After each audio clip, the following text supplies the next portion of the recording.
இது குறித்த கருத்துக்களை மனித உரிமை செயற்பாட்டாளர் ஹென்றி டிபென் அவர்களிடம் கேட்கலாம். வணக்கம் சார்.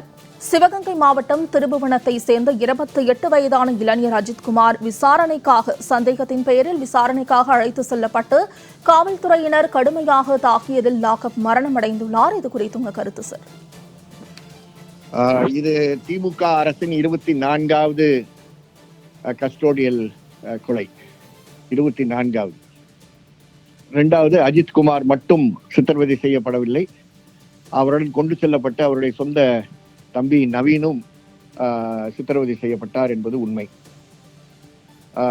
காவல் நிலையத்தில் இருக்கக்கூடிய சிசிடிவி ஃபுட்டேஜ், காவல் நிலையத்தில் அருகாமையில் இருக்கக்கூடிய அந்த டெம்பிள் இருக்குல்ல, எந்த கோவிலிலிருந்து அவர்கள் திருடினார்கள் என்று கூறுகிறார்களோ அந்த கோவிலுக்கு பின்பக்கத்தில் இருக்கக்கூடிய சிசிடிவி ஃபுட்டேஜ், இதையெல்லாம் கைப்பற்றினால் உண்மை என்னவென்பது வெளியே வரும். இது போக நவீன்குமார் அவரே பத்திரிகையாளருக்கு நடந்த விஷயங்களை எடுத்து கூறியிருக்கிறார். இப்பொழுது கூட்டணி ஆட்சி பணியில் இருக்கு.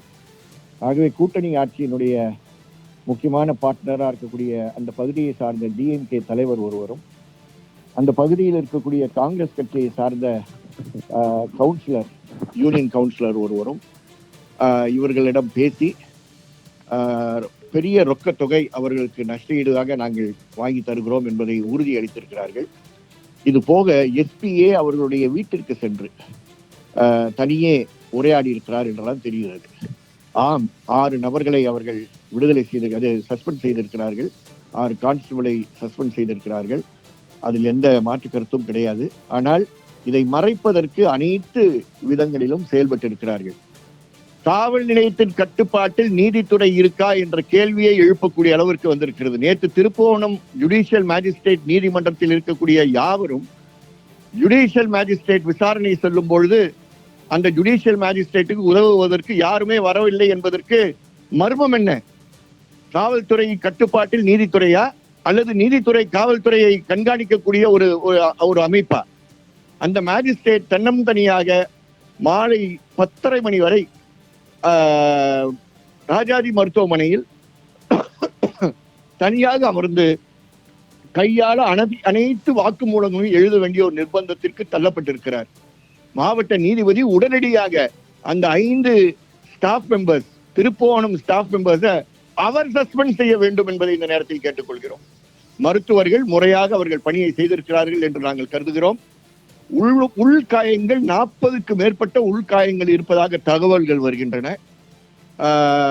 போஸ்ட்மார்ட்டம் NHRC உடைய டெம்ப்ளேட்ல எழுதப்பட்டிருக்கிறது என்பதை கேள்விப்படுகிறோம். இதெல்லாம் நல்ல விஷயங்கள்.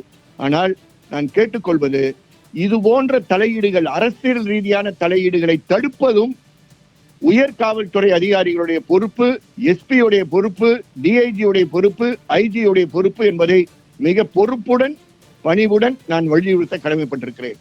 அரசியல் கட்சிகளை சார்ந்தவர்கள் இதில் தலையீடு செய்கிறார்கள் என்றால், அரசியல் கட்சிகளை சார்ந்தவர்கள் நாங்கள் உங்களுக்கு நஷ்டஈடு கொடுக்கிறோம் என்று கூறினால், இந்நேரம் இருக்கக்கூடிய சிசிடிவி ஃபுட்டேஜ் எல்லாமே போயிடும்.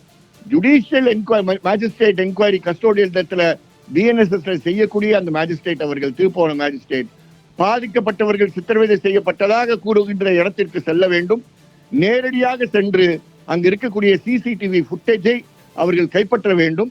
சென்னை உயர்நீதிமன்றம் தன்னுடைய எல்கைக்குள், தனக்கு தான் பணி செய்கின்ற எல்கைக்கு அருகாமையிலே இருக்கக்கூடிய ஒரு இடத்தில் இவ்வளவு ஒரு கொடூரமான ஒரு கஸ்டோடியல் டெத் நடந்திருந்தால், இதை சுவமோட்டோவாக அவர்கள் எடுத்து யார் சஸ்பெண்ட் பண்ணிருக்காங்களோ அவர்களுக்கு எதிராக 302 ரெஜிஸ்டர் பண்ணுவதற்கு தானாக முன்வந்து வழக்குகள் எடுக்கணும். பப்ளிக் இன்ட்ரெஸ்ட் லிட்டிகேஷன்ஸ் போடணும்லாம் காத்துட்டு இருக்க தேவையில்லை, நீங்களே செய்யலாம். இல்லைன்னா உங்களுடைய இலவச சட்ட உதவி ஆணைக்குழு மூலமாக நீங்கள் உடனடியாக நடவடிக்கை எடுக்க வேண்டும்.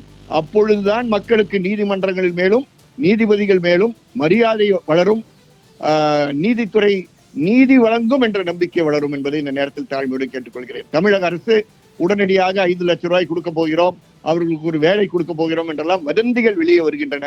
இந்த வதந்திகள் எல்லாம் தள்ளி போட்டு முதல்ல மேஜிஸ்ட்ரேட்டை மிரட்டுறது, குடும்பத்தை மிரட்டுவது, குடும்பத்தை பாதிக்கப்பட்ட குடும்பத்தை சார்ந்தவர்களை திமுக கொடியுடன் இருக்கக்கூடிய வாகனத்தில் கொண்டு செல்வது, இதெல்லாம் அசிங்கம். சட்டத்தின் ஆட்சியில் கடைபிடிக்கக்கூடிய ஒரு அரசுக்கு மிக மிக அசிங்கம் என்பதை பொறுப்புடன் மரியாதையுடன் உணர்வுபூர்வமாக நான் கூற விரும்புகிறேன். சார், இணைப்பில் வந்து உங்க கருத்துக்களை பதிவு செய்தமைக்கு நன்றி.